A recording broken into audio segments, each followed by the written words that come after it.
Hello everyone. आपण एक formula पाहिला, rate of reaction. Important formula आधी लिहिणार. न्यूमेरिकल्स जे आहे तुम्हाला न्यूमेरिकल्सच्या नोटबुकमध्ये लिहायचे, तुम्हाला माहित आहे. आता पहा, न्यूमेरिकल्स लिहिताना इम्पॉर्टंट फॉर्म्युलेसाठी पहिलं पेज सोडून टाका. Decreasing concentration of reactant with respect to time. यालाच काय म्हणत असतो आपण? Decreasing concentration of reactant with respect to time. यालाच आपण म्हणतो रेट ऑफ रिॲक्शन. याला आपण असं पण डिनोट करू शकतो, rate equal to minus dc upon dt. ठीक आहे. सेकंड फॉर्म्युला सेम आहे, but in terms of product आहे, तर तो त्याचं आपल्याला जनरली काम पडत नाही. आपण इन टर्म्स ऑफ रिॲक्टंटच घेणार आहे. पण जर लिहायचं असलं तर तुम्ही लिहू शकता, rate of reaction is equals to, इथे लिहा इन्क्रीज इन कॉन्सन्ट्रेशन ऑफ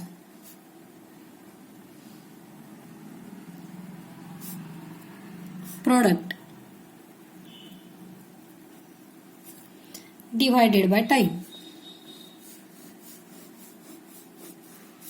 कशाने डिवाइड करायचं? टाइम. मग फॉर्म्युला शॉर्टकट मध्ये काय होतो? रेट इक्वल टू साइन राहणार plus dc upon dt. Dc means change in concentration divided by change in time. ठीक आहे. आता आपण न्यूमेरिकल सोडवूया. काल एक न्यूमेरिकल आपण बोर्डवर सोडवलेलंच आहे. एक होमवर्कसाठी दिलं होतं ते सोडवूया, आणि एक टेक्स्ट मधलं. पहा, आता न्यूमेरिकल तुमच्या समोर आहे. एक रिॲक्शन दिलेली आहे आणि असं म्हटलेलं आहे, calculate the rate of formation of I3 negative. म्हणजे हा I3 जो बनला आहे याचे रेट ऑफ फॉर्मेशन काढायचं आहे. The rate of consumption of I negative and S2O8 2 negative यांचा रेट ऑफ कन्झम्पशन काढायचं आहे. And the overall rate of reaction, रिॲक्शनचा रेट पण काढायचा आहे. इफ दिलेलं काय, rate of formation of SO4 2 negative is. मग एक काम करू, आपण सगळ्यात आधी गिव्हन लिहून घेऊ. गिव्हन काय, rate of formation of SO4 means DDT of SO4 2 negative equal to किती दिलेलं आहे? 0.000 mole per DM cube per सेकंद. ठीक आहे. हे दिलेलं आहे तुम्हाला. मग हे जर दिलेलं आहे आणि टू फाइंड मध्ये काय टाकू आपण? Rate of formation. कशाचं रेट ऑफ फॉर्मेशन? तर DDT ऑफ I3 निगेटिव्ह. मग हा I3 सिंगल निगेटिव्ह. त्याच्यानंतर रेट ऑफ कन्झम्पशन. कशाचं कन्झम्पशन आहे? तर DDT ऑफ कन्झम्पशन म्हणजे काय आहे ते? I negative. आणखीन काय काढायचंय? तर रेट ऑफ कन्झम्पशन ऑफ, म्हणून DDT of S2O8 negative, S2O8 2 negative, आणि रेट ऑफ रिॲक्शन. ठीक आहे. आता सोल्युशन सोडवूया आपण. कसं सोडवायचं तुम्हाला माहिती आहे, फ्रॉम द इक्वेशन. मग इथे सगळ्यात आधी लिहू from the equation. From the equation. मग इक्वेशन वरून आपल्याला दिसत आहे ना, इक्वेशन वरून आपल्याला काय लिहिता येणार? सगळ्यात आधी इक्वेशन वरून रेट लिहू आपण. Rate equal to rate of reaction equal to काय होऊन जाईल? I3 आहे तर DDT of I negative. Coefficient किती लागलेला आहे तिथं? 3. मग कोइफिशियंट 3 आहे तर सगळ्यात आधी हा रिॲक्टंट आहे म्हणून -3 ने डिवाइड करायचं. समजलं? त्याच्यानंतर S2O8 ला कोइफिशियंट नाहीये म्हणून डायरेक्टली घेऊन टाका. Is equals to minus DDT of S2O8 2 negative equal to, पुढचा प्लस राहणार. I3 ला कोइफिशियंट नाहीये, I3 पण सरळ घेऊन टाका. मग I3 जर घ्यायचं असेल तर इथे काय घेऊ? DDT of I3 negative equal two plus SO4 आहे. मग SO4 साठी काय घेऊया आपण? तर SO4 साठी आपण घेणार DDT ऑफ SO4 डायनिगेटिव्ह. ठीक आहे. बट SO4 2 निगेटिव्हला कोइफिशियंट 2 लागलेला आहे म्हणून इथे घेऊन टाकू 1/2. आता पहा, सगळ्यात इम्पॉर्टंट, या इक्वेशनला 1 देऊन टाका. तुम्हाला काय विचारलं? तर तुम्हाला जेवढे पण रेट विचारलेले ते फक्त या एका इक्वेशन वरून तुम्हाला काढता येतात.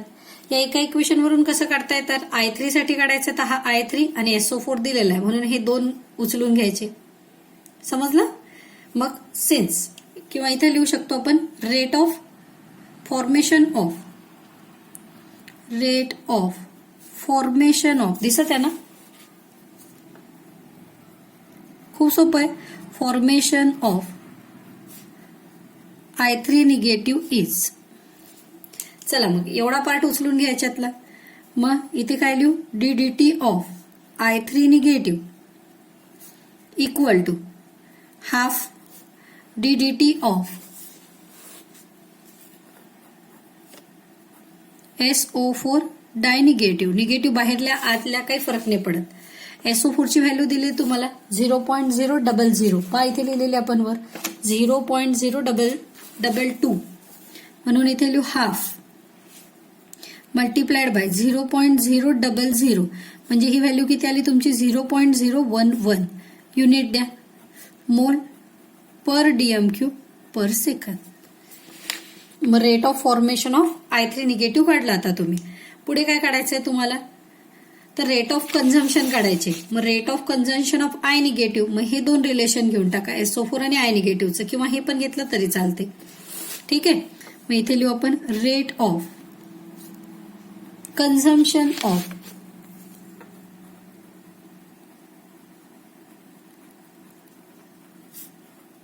I negative. I निगेटिव्ह साठी I आणि I3 पण घेऊ शकता तुम्ही. I आणि I3 जर इक्वेशन मधून यूज केलं तर पहा इथे I3 यूज करू शकता किंवा I आणि SO4 पण यूज करू शकता. काय करता सांगा? I आणि SO4 ठीक आहे, घ्या मग ते उचलून. काय घेणार मग तुम्ही? तर इथे घेणार तुम्ही कशाची व्हॅल्यू घ्यायची आहे तुम्हाला? -1/3 ddT of I negative equal to या साईडला काय घेता? Plus half ddT of SO4 डायनिगेटिव्ह. ठीक आहे, व्हॅल्यू ठेवा. Minus ddT of I negative म्हणजेच काय होऊन जाईल? Rate of consumption of I negative. हा 3 त्या साईडला घेऊन जा. 3/2 मल्टिप्लाइड बाय 0.000. मग इथे जर आपण याला कट केलं तर 1 शिल्लक राहते ना 1 शिल्लक. म्हणून फायनल आन्सर कसं काढू आपण? तर फायनल आन्सर काढू 0.0 या 3 ने मल्टिप्लाय करून टाका. मग 3 ने जर मल्टिप्लाय केलं तर काय झालं? 3 1 3 3 1 3 3 3. मग युनिट काय लावणार आपण? मोल पर DM³ पर सेकंद. समजलं? आता आणखीन काय काढायला सांगितलं? Rate of consumption of S2O8 negative. म्हणून इथे लिहू रेट ऑफ कन्झम्पशन ऑफ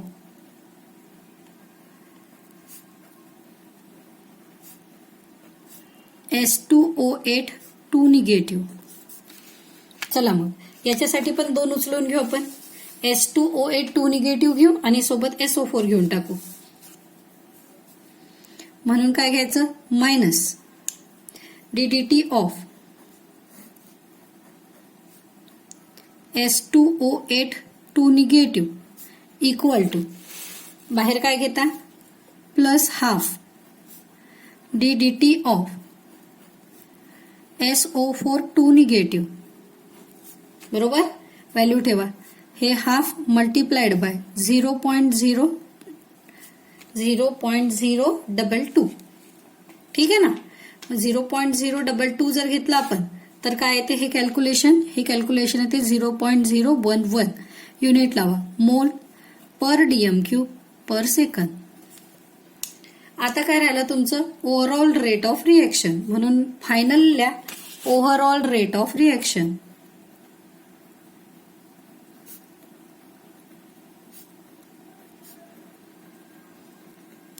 मग ओव्हरऑल रेट ऑफ रिएक्शन साठी equation number 1 becomes. Equation 1 number मध्ये सगळ्या व्हॅल्यू ठेवून द्या. पहा इक्वेशन 1 मध्ये सगळ्या व्हॅल्यू काढलेल्या आहेत तुम्ही, सगळ्या ठेवून द्या. कोणती एक घेतली तरी चालते, सगळ्या ठेवल्या तरी पण चालतं. म्हणून मग सगळ्यात आधी काय घ्यायचं? रेट इक्वल टू काय घेऊ? 1/3 मल्टिप्लाइड बाय I निगेटिव्ह साठी व्हॅल्यू काय काढलेली तुम्ही? I निगेटिव्हची व्हॅल्यू पहा 0. कुठे गेलं? दिसलं? 0.33. 0.033 इक्वल टू, मधात इक्वल टू साइन आहे तर इक्वल टू लावून टाका.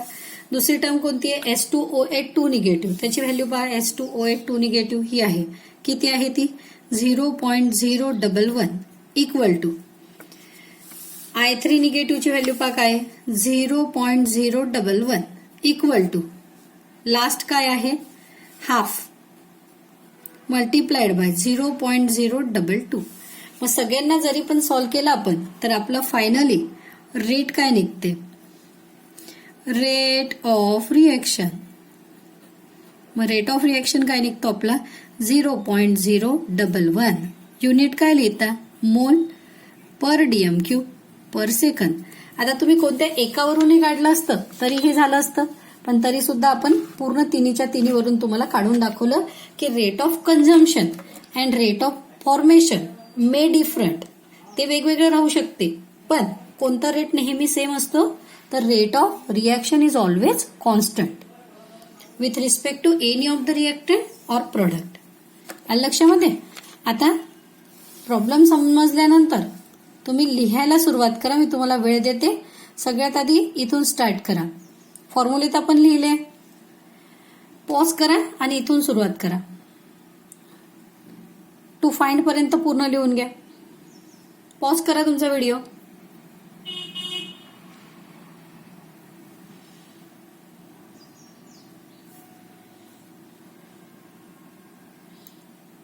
आता सोल्युशन पासून स्टार्ट करा. सोल्युशन पासून स्टार्ट करा. आधी इक्वेशन 1, नंतर कुठपर्यंत दिसून राहिलं तुम्हाला?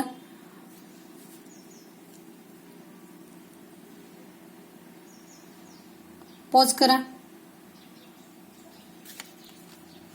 झालं? आता rate of consumption of I negative पासून परत सुरुवात करा तुम्ही लिहिणं.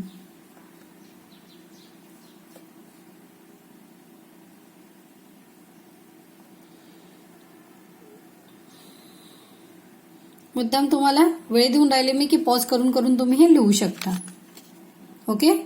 पूर्ण मोठं प्रॉब्लेम आहे, एका याच्यात दिसणार नाही तुम्हाला, तर टप्प्याटप्प्यामध्ये तुम्हाला लिहून काढायचं आहे. ठीक आहे? हे होतं टेक्स्टबुक मधलंच प्रॉब्लेम, टेक्स्ट मधलं. आता एक्झरसाइज मधलं काल दिलेला प्रॉब्लेम आपण पाहूया. पहा next problem for the reaction. एक रिएक्शन दिलेली आहे N2 + 3 times H2 it gives 2 times NH3. आणि पुढे म्हटलेलं आहे what is the relationship among DDT of N2, DDT of H2 and DDT of NH3. म्हणजे तिघांच्या रेटमधलं रिलेशन तुम्हाला काढायचं आहे. मग सगळ्यात आधी डायरेक्ट सोल्युशन स्टार्ट करणार आपण. पहा खूप सिंपल प्रॉब्लेम आहे. आपण काढू rate of reaction from equation. काय लिहून घ्यायचं? Rate of reaction. मग रेट ऑफ रिएक्शन साठी काय करूया ते पहा. Rate of reaction equal to सगळ्यात आधी DDT आहे मायनस DDT ऑफ काय घेऊया? N2 is equals to minus DDT of H2. आता H2 ला कोएफिशियंट कोणता लागलेला? 3, म्हणून इथे घेऊ 1/3 इक्वल टू प्लस साइन घेऊ 1/2 DDT ऑफ काय घ्यायचं आहे तुम्हाला? NH3. का बरं? कारण प्रॉडक्टला पॉझिटिव्ह घेतो आपण आणि रिएक्टंटला काय घेत असतो? निगेटिव्ह. झालं? आता काय करू आपण? या N2 आणि H2 मधलं रिलेशन काढून घेऊ आधी. N2 आणि कशामधलं काढायचंय? H2. मग सिन्स पहा आता, किंवा आपण इथे आधी लिहू रेट ऑफ कन्झम्पशन ऑफ. इथे असं लिहू rate of consumption of N2. ठीक आहे? Rate of consumption of N2 साठी काय करून टाकू आपण? तर इथे लिहू minus DDT of N2 equal to minus 1/3 DDT of H2. आता ह्याच्यावरून काय लिहिता येईल तुम्हाला? तर हायड्रोजनचा कन्झम्पशनचा रेट नायट्रोजनच्या किती टाइम्स दिसतो आपल्याला? 3 times. आणि या इक्वेशन वरून काय सांगता येईल आपल्याला की नायट्रोजनचा कन्झम्पशनचा रेट अमोनियाच्या किती आहे? हाफ. किंवा अमोनियाचा रेट म्हणजे फक्त अमोनिया ठेवायचं, हे 2 इकडे ट्रान्सफर करायचं. कशाच्या? N2च्या किती आहे 2 टाइम्स. मग रेट ऑफ कन्झम्पशन ऑफ, इथे मी H2 करते हा, H2. मग H2 ला असं राहू द्या, कोएफिशियंट तिकडे शिफ्ट करा. इथे लिहू रेट ऑफ कन्झम्पशन, परत लिहायचं काम नाही तसं, minus ddT of H2 equal to 3 times ddT of N2. म्हणजे काय लिहिता येईल आपल्याला, तर आपल्याला काय लिहिता येईल याच्यावरून वाक्य, rate of consumption of H2 is 3 times rate of consumption of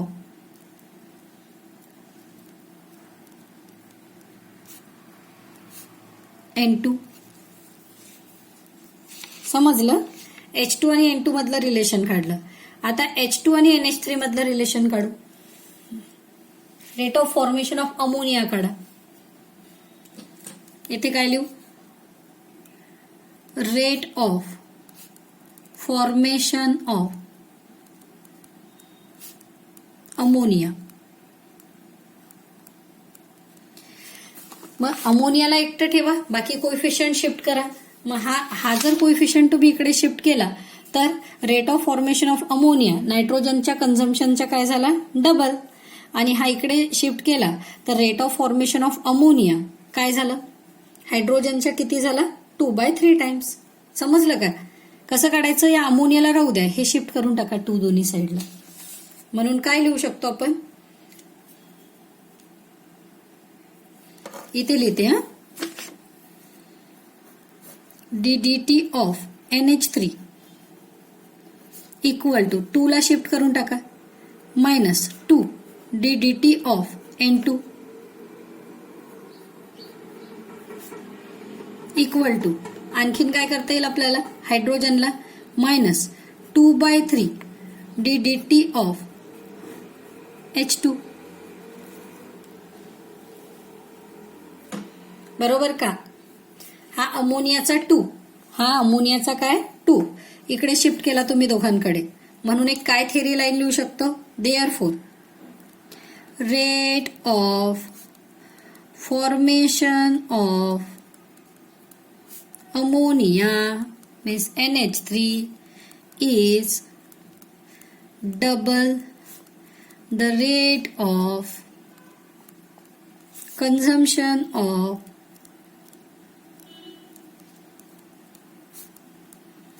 N2 and 2/3 times rate of consumption of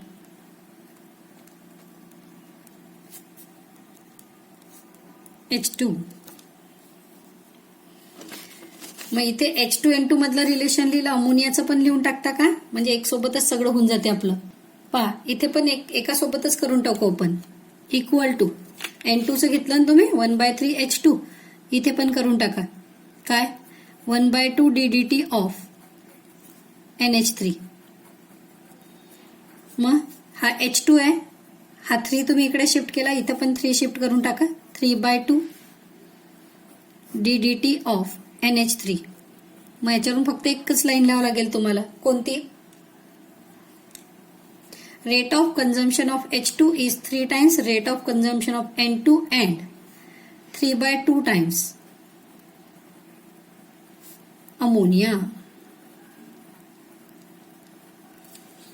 समजलं काय केलं, पूर्ण थेरी प्रॉब्लेम आहे, काहीच नाही. सगळ्यात आधी रेट ऑफ रिएक्शन लिहायचं आणि याच्यावरून प्रत्येकाचे रिलेशन्स जे आहे ते फाइंड करायचे. तर तुम्ही इथे पॉज करा आणि हे लिहून घ्या आधी.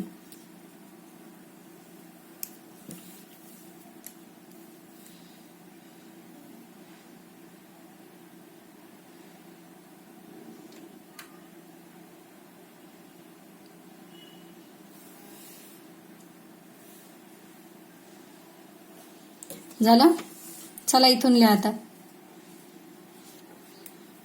पूर्ण थेरी प्रॉब्लेम होता, होमवर्कसाठी दिलेला आहे तुम्हाला. नंबर शिफ्ट करायचा आहे आणि फक्त वाचत जायचंय त्याला.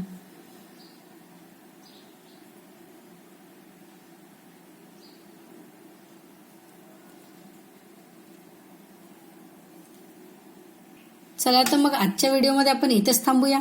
आपली थेरी झाली आणि हे कालचे होमवर्कचे आपण न्यूमेरिकल्स सोडवलेले. खूप व्यवस्थित असे लिहून घ्या. काही डाऊट डिफिकल्टी असेल तर मेसेज नक्की करा. ठीक आहे. Bye. Have a nice day. Thank you.